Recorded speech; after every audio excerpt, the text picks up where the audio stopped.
This week's Alien Nation features Freddy Ordine from Weapons of Anew, hard rock band straight out of Tampa, Florida. I will do my best to watch my language too. So it's okay. Anything goes on the Alien Nation, Freddy. We're with Freddy from Weapons of Anew. Freddy, how are you? Good, bro. How are you, man? Thanks for having me on. No, you're very welcome. I don't know where to start. Really, it's quite exciting because right now you're in the maelstrom of single release. It's the first new content in about 6 months since Break the Ties. Is that right?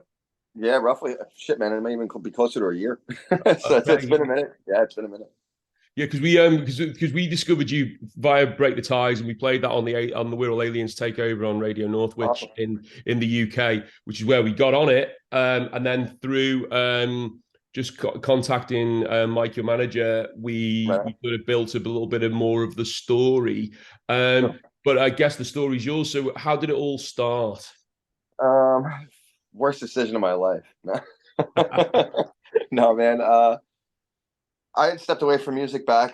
Shit, it was probably like 2006. I was in a band called Havocate with me and Greg Christian from Testament, and John Detty that wanted to play with Slayer.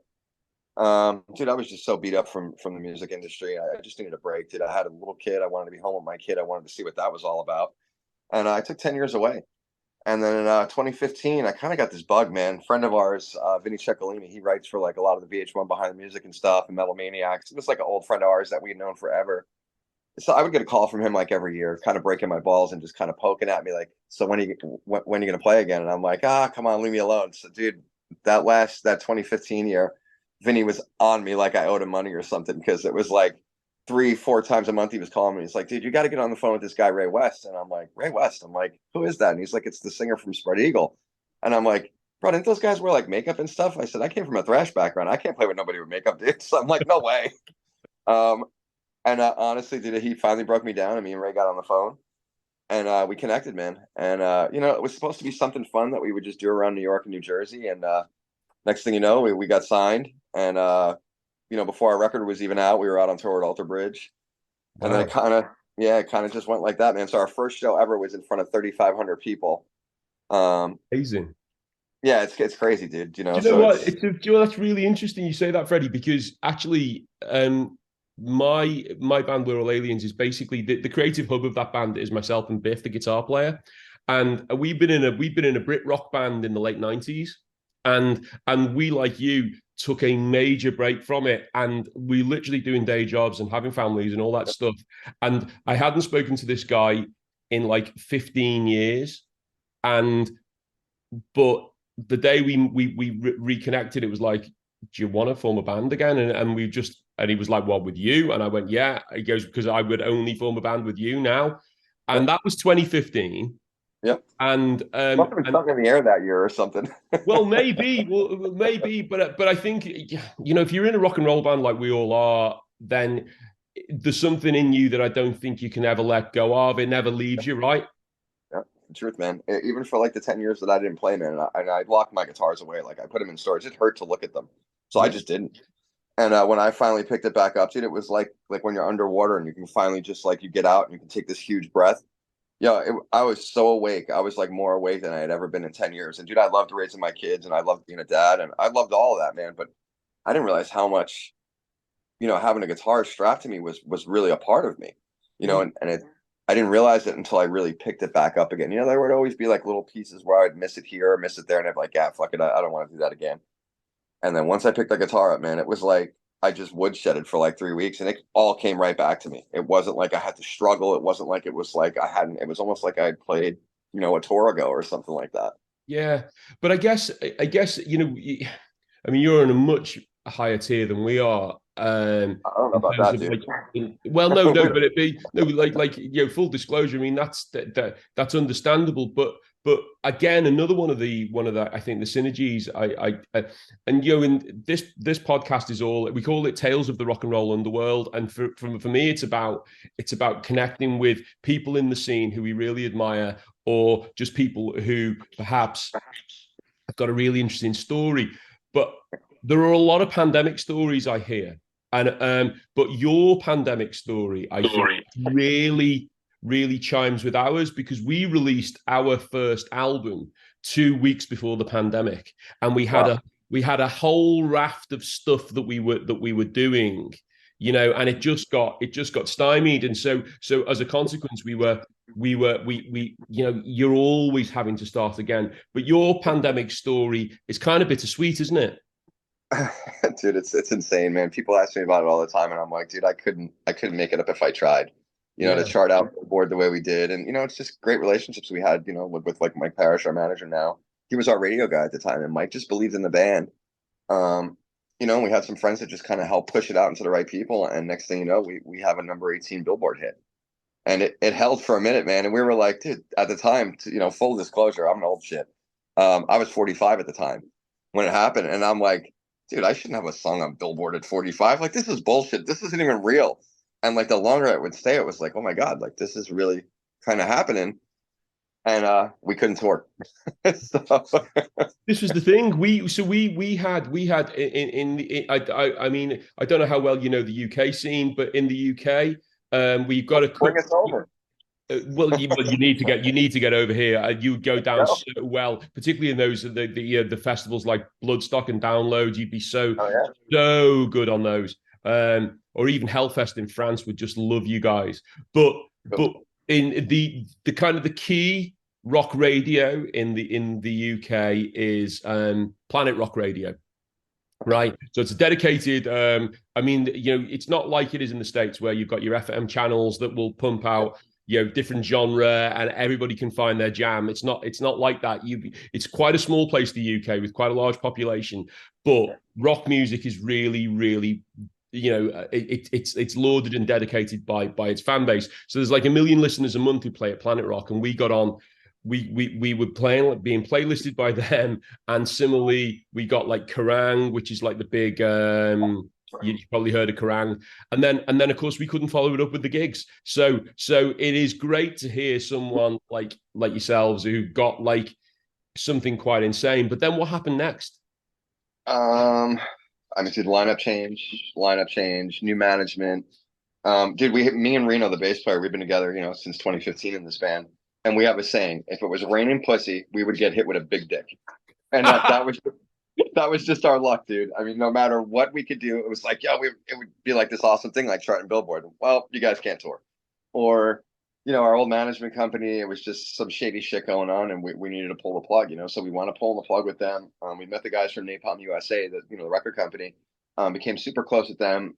Tim McManus was a really good friend of ours. He wanted to come and stay with us for a year. They were going to take us on, and unfortunately Tim passed away. Oh, no. So here we were with no management, no label deal, no nothing. And I was like, oh my God, like we got this awesome record sitting here, and like, what the hell are we going to do? So we started going through managers and seeing who we wanted. And, dude, I knew Parrish, and I always trusted him. He always had my best interest. Dude, we were out on tour with Scott Stapp. We had done a pretty big run here, and we never had any radio play at all in the US. And Mike reached out, and he went out of his way, man, to make sure that we were stopping in radio stations while we were on tour, just to make sure that they all knew who we were and starting to develop. And dude, he never charged us a penny for it. It was just his love of the band and our friendship and stuff like that. So it was just like, dude, I'm going to reach out to Mike and see if he'd be willing to manage us. And, lo and behold, Mike wound up working at Regime Management Group, which is a massive management group. They're phenomenal people. So, like I said, rain and pussy. So, Well, I mean, quick shout out to Mike, because the one thing I will say is, because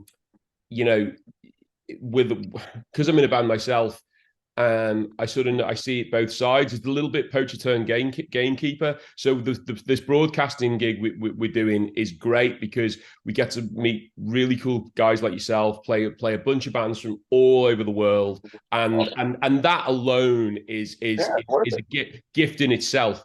But when you get a manager like yours, like Mike Parrish, who is so responsive, and he's got really clear vision, and he'll say, right, yeah, if we can do something around the single release, that's brilliant. And that doesn't happen all the time, even with the big guys. It doesn't happen. It feels like so many people in this industry are just making it up as they go. So when you meet someone who's got clear sense of purpose, clear clarity around that, you know, it's very, very impressive. Do you know what I mean? So I Yeah, think you know, that's great. we're blessed, man. So it's, so with the lineup changes and just all that, we finally got it dialed in. Me and Reno had decided, like, if we're gonna do this, fuck trying to find the best, greatest guitar player or the best, greatest drum. Let's find the best guy for us. Yeah. And we want to play with our friends, So now, like, when we're in rehearsal, we rehearse all the time. Whereas, like, previous versions of Weapons, we didn't rehearse worth a shit unless we had a tour. Like, we'd have to fight to get in the room like a day before the tour.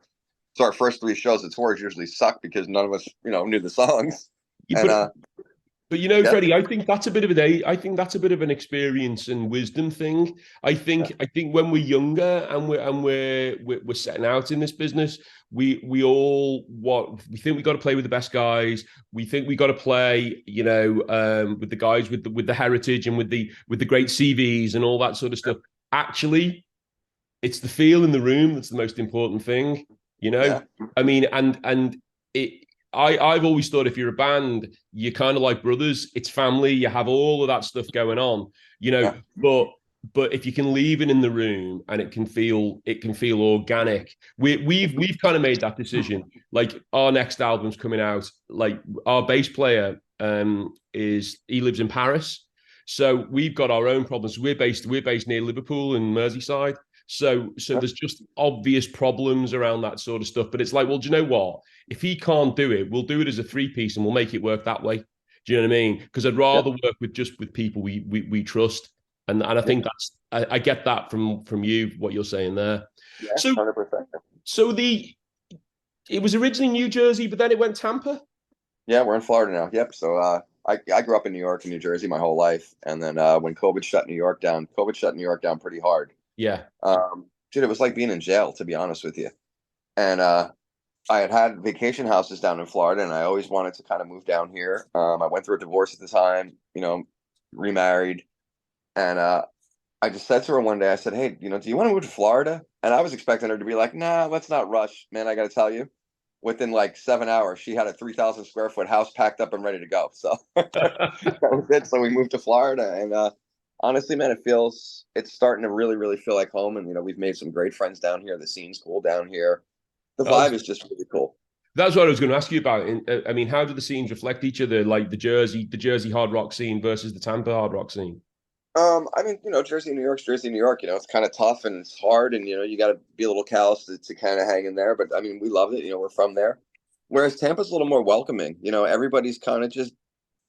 I don't want to say they're on vacation, but everybody kind of has a vacation vibe, just in just their demeanor. They're kind of just really chill, and for the most part, most people you meet down here are like straight to the point, man. There's no bullshit with them. There's no like, oh, well, I know this guy or I know that guy. They don't give a shit about any of that. Like they come out, they see your band, they shake their ass, they have a blast, they have a great time. Whereas New York, New Jersey shows, it's a little bit more sometimes, the arms folded kind of looking. A little bit more Tampa, hipster. yeah, Tampa is not like that at all. Tampa, they don't give a shit. They shake and jump and scream and yell. It's fun, man. It's a blast. It reminds you kind of described what it is like where we're based geographically, we're quite near Wales, right? And the Welsh just are mad for hard rock. And and they have no ego about it. They're just out for a good time, man, it's really, really good. I do find that though, my experience of the American underground scene, the grassroots scene, there's something about it, particularly in hard rock, that is much better supported than in certain areas of the world. Like for instance, if you do a London gig, it's hard to find the right gig to play because everybody's kind of got a bit of an attitude about it. Yeah, that's already. I've done it. Like, yeah, it's like, yo, rock is supposed to be fun. Like, just come out and have a good time. Like, that's what we all just went through lockdown for 3 years. Like, be happy we're out and shake your ass and have a couple of drinks and act like a fucking idiot. Yeah. We're grown ups listening to rock music. We wear funny clothes, like exactly. That's what we're supposed to do. Have fun. So tell me a bit about this new material. You're no doubt with the press junkets that you're doing, you're repeating yourself, and so forgive me if I'm asking you to retread your steps, but this is like a trilogy release, isn't it?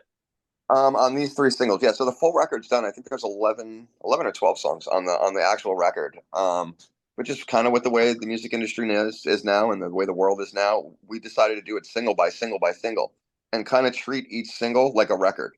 Yeah. So it's going to have its own artwork, its own merchandise, its own, videos. And it just worked out the way that we're releasing these 3 songs, that we were able to kind of tie this whole storyline together. I don't want to ruin it, but the one coming out in October, man, it's insane. It's like next level horror movie. It's nuts. And is that the culmination of this cycle, or is that the middle one? That's gonna be the end one. That's the end one. Okay. That's And the second one's in September. That one comes out middle of September. Yeah, I think Middle it's of September September. 7th, something like that, I think. And will it result in an album, or are you done with albums? So that's what we're gonna do as we're releasing the singles. Depending on when we get back out on tour, we'll probably press up just for fan stuff, some picture disc or some colored vinyl of the 3-song EP. There's going to be a long form of it, which is going to be like a 30-minute film. Yeah, essentially, we're going to tie the videos together, a whole bunch of behind the scenes, and make the story really kind of come together. It's going to be pretty badass, man. That sounds great.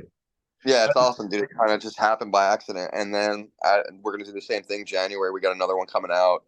Then I think the end of February or right around Valentine's Day. So it's going to be every couple, I think it's every 8 weeks or something like that is when they're releasing. And then once we're done releasing all the singles, we'll release it as a full record. As a full album, yeah. I figured for the fans, it keeps them interested. For us, it keeps us like kind of motivated and getting off of our asses. And don't blow your whole load in one shot. Yeah, I think that has become the way of the world, in the sense that people's attention spans are so short now. Even if you're really invested and you've got a strong fan base, there's so many things that can occupy your time. You've got to be. It's that kind of jab punch thing. You've got to keep the conversation. Recycling, and I mean, I was very, very interested and excited by you playing the Whiskey. How did that go? Yeah, it was awesome. And LA is usually like another one of those kind of tough, hard crowds. We had the Whiskey a Go-Go shaking their asses and jumping up and down and having a blast. It felt great to be out there. We haven't been out in LA in probably about 3 years. And it was fun because a lot of people that we had met on previous tours, we did a lot of tours at Metal Allegiance. We were out there, I think, with Scott. We were out there with Alter Bridge. So we've done some work out there, and it was awesome, dude. People remembered us from 3, 4, 5 years ago, and they came out. It was great, man. People were singing back "Sick Boy" to me. I could hear them over the PA system, so I was like, hell yeah, it just felt really good, man. So, but I think I do think that's a tribute to the strength of the band as a brand. The fact that people's memories for it have enabled you to tread water when you needed to, but then hit hard when you've come back. And it really does feel like there's something happening with the band. Do you know what I mean? It's like a lot of the people I speak to on this, they're finding the opportunities when they arrive or when they happen, but there seems to be a real clarity to what you're doing now. Well, thank you, man. I appreciate that. It's it's been a lot of hard work, and it's I'd love to take credit for it and be like, I masterminded this whole thing, but it's honestly, dude, it's crazy. It really comes down to our team and having the right people in place, and Parrish and Singer and Stephen Rosen, and just all our people that have been kind of helping to get this thing up and ready to go. And I mean, they really went in and fine-tuned this whole plan. Really good friend of our Adam from Dropout Kings. He's helping with our social media stuff because we were horrible at it. So, they stepped in. He's got a great company called Push. So they're really kind of getting behind it. Yeah. So it took forever, but I'm so happy with the team and the people we have and the attention they're paying to us. Sometimes it's overwhelming for me because I'm so not used to most of our managers ever really giving two shits about us except how much they could put in their pockets. Yeah. And these guys are completely not those guys, man. They're genuinely invested in us, and they genuinely have a super smart plan. And it's so crazy because it's like just hearing Kevin and Mike talk, like, dude, they're fucking geniuses with this shit, man. They really are. And they have everything dialed down. And then, just our networks and their network and just kind of tying everything together, from your mouth to God's ears that this thing kind of starts to go, but it does feel like it's kind of in the right place right now. So, Freddie, in terms of touring, I mean, inevitably you're going to have to do some tour supporting when the album emerges fully formed. What does that look like? Does it is it like try and get onto a bigger band in support, or play at your venue level in terms of the numbers that you think you can sell, or are you looking bigger than that and you're looking international? Well, we've been really lucky. I mean, so like all the nationals, all the big tours we've done, we've always done big national tours. I mean, most nights we're playing, 2,000, 3,000 people. So we've been blessed. But at the same time, that's a curse because you kind of skip the grassroots level of Yeah. really developing that 200 to 250 cap room in every market that you hit. So we're open to doing it all. Whether it's a big tour or a small tour, we're road dogs. I mean, once we get out, like we fight to, like, we don't want to go home. Like, you're not sending me home, Yeah. so there's plans for both. So, I mean, we're going to work pretty hard in Florida. We're going to try to really, really blow this market out of the box. There's some cool radio here. There's, it's a cool fan base, and it's massive. I think there's 22 million, the number's insane how quick Florida's grown. And it's a cool rock scene. I mean, these people like rock music, so they like going out. So we're gonna work on this for the next probably 6 months or something like that. And whatever comes in down the pipe, Mike and them will make the decision. And if it's a fit, we're going to work. Well, Freddie, I think you're at the cusp of something really special. I hope we can see Weapons of Anew in Europe and in the UK sometime soon as well. But for the meantime, the very best of luck. Not that you need it. The very best wishes for this single release and for the program of releases that you've got for the next 6 to 8 months. And thank you for joining the Alien Nation.